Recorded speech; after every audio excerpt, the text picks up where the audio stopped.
गीता की 11 बातें आपकी ज़िंदगी बदल देंगी। नंबर 1, क्रोध का त्याग कर दें। क्रोध से मनुष्य की मति मारी जाती है, यानी मूढ़ हो जाती है, जिससे स्मृति भ्रमित हो जाती है। स्मृति भ्रम हो जाने से मनुष्य की बुद्धि नष्ट हो जाती है और बुद्धि का नाश हो जाने पर मनुष्य खुद अपना ही नाश कर बैठता है। नंबर 2, मनुष्य से भी बढ़कर है मृत्यु का भय। ना कोई मरता है और ना ही कोई मारता है, सभी निमित्त मात्र हैं। सभी प्राणी जन्म से पहले बिना शरीर के थे, मरने के उपरांत वे बिना शरीर वाले हो जाएंगे। यह तो बीच में ही शरीर वाले देखे जाते हैं, फिर इनका शोक क्यों करते हो? कोई भी अमर जड़ी खाकर पैदा नहीं हुआ है। कोई जल्दी मरेगा तो कोई देर से। मृत्यु का भय मत पालो। मरना तो सभी को एक न एक दिन है। जो बना है वह फना है। नंबर 3, आत्मा अजर अमर है।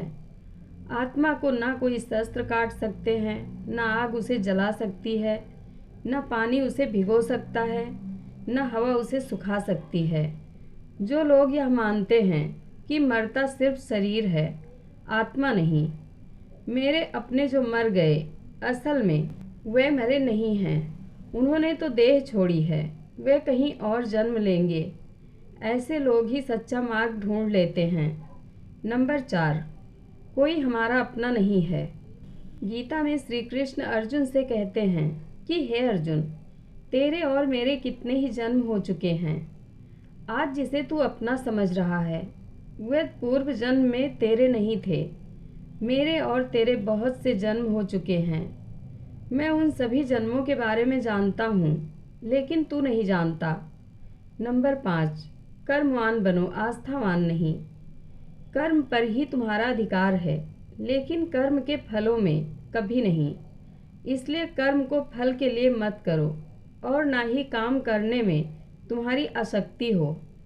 जिसका मन अपने वश में है, जो जितेंद्रिय एवं विशुद्ध अंतःकरण वाला है और संपूर्ण प्राणियों का आत्मस्वरूप परमात्मा ही जिसका आत्मा है, ऐसा कर्मयोगी कर्म करता हुआ भी लिप्त नहीं होता। कर्मों में कुशलता को ही योग कहते हैं। नंबर 6, नरक का द्वार। काम, क्रोध तथा लोभ, ये 3 प्रकार के नरक के द्वार हैं। सर्व अनर्थों के मूल और नरक की प्राप्ति में हेतु होने से यहाँ काम, क्रोध और लोभ को नरक का द्वार कहते हैं।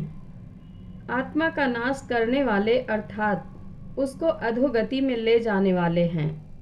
अतएव इन तीनों को त्याग देना चाहिए। नंबर 7, व्यर्थ की चिंता छोड़ वर्तमान में जियो। क्यों व्यर्थ की चिंता करते हो? किससे व्यर्थ डरते हो? कौन तुम्हें मार सकता है? आत्मा न पैदा होती है न मरती है। जो हुआ वह अच्छा हुआ, जो हो रहा है वह अच्छा हो रहा है, जो होगा वह भी अच्छा ही होगा। तुम भूत का पश्चाताप ना करो, भविष्य की चिंता ना करो, वर्तमान चल रहा है। नंबर 8, लगाव ही दुख का कारण है। तुम्हारा क्या गया जो तुम रोते हो? तुम क्या लाए थे जो तुमने खो दिया? तुमने क्या पैदा किया था जो नाश हो गया? ना तुम कुछ लेकर आए, जो लिया यहीं से लिया, जो दिया यहीं पर दिया, जो लिया इसी भगवान से लिया, जो दिया इसी को दिया। खाली हाथ आए और खाली हाथ चले। जो आज तुम्हारा है, कल और किसी का था, परसों किसी और का होगा।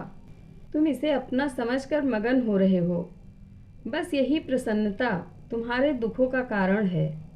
नंबर 9, परिवर्तन को समझो और उसके साथ रहो।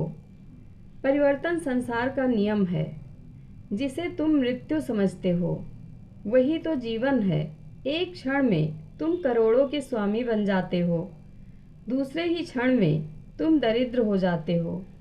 मेरा तेरा, छोटा बड़ा, अपना पराया, मन से मिटा दो, फिर सब तुम्हारा है, तुम सबके हो। न यह शरीर तुम्हारा है, न तुम इस शरीर के हो।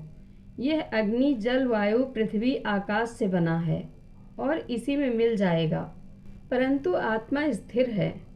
फिर तुम क्या हो? नंबर 10, धर्म की शरण में रहो। यदि तुम खुद कुछ नहीं कर सकते हो तो श्री कृष्ण कहते हैं कि तुम अपने आप को भगवान को अर्पित करो। यही सबसे उत्तम सहारा है। जो इसके सहारे को जानता है वह भय, चिंता व शोक से सर्वदा मुक्त है। जो कुछ भी तू करता है उसे भगवान को अर्पण करता चल। ऐसा करने से सदा जीवन मुक्त आनंद का अनुभव करेगा। सारे धर्मों का त्याग कर मेरी शरण में हो जाओ सर्वथा। नंबर 11, विश्वास। मनुष्य अपने विश्वास से निर्मित होता है। जैसा वह विश्वास करता है वैसा वह बन जाता है। सदैव संदेह करने वाले व्यक्ति के लिए प्रसन्नता न इस लोक में है और न ही परलोक में। जो कोई भी व्यक्ति जिस किसी भी देवता की पूजा विश्वास के साथ करने की इच्छा रखता है, मैं उस व्यक्ति का विश्वास उसी देवता में दृढ़ कर देता हूँ। गीता पढ़ने वाले व्यक्ति को सच और झूठ, ईश्वर और जीवन का ज्ञान हो जाता है। उसे अच्छे और बुरे की समझ आ जाती है। भगवत गीता का पाठ करने से व्यक्ति को तनाव से भी मुक्ति मिलती है। सफलता की अपनी यात्रा में आपको असफलताओं और बाधाओं का सामना करना पड़ेगा, लेकिन आप उनका जवाब कैसे देते हैं, यही अंततः आपकी सफलता निर्धारित करता है। जय श्री कृष्ण। जानकारी अच्छी लगे तो कमेंट बॉक्स में अपनी राय ज़रूर दें। धन्यवाद।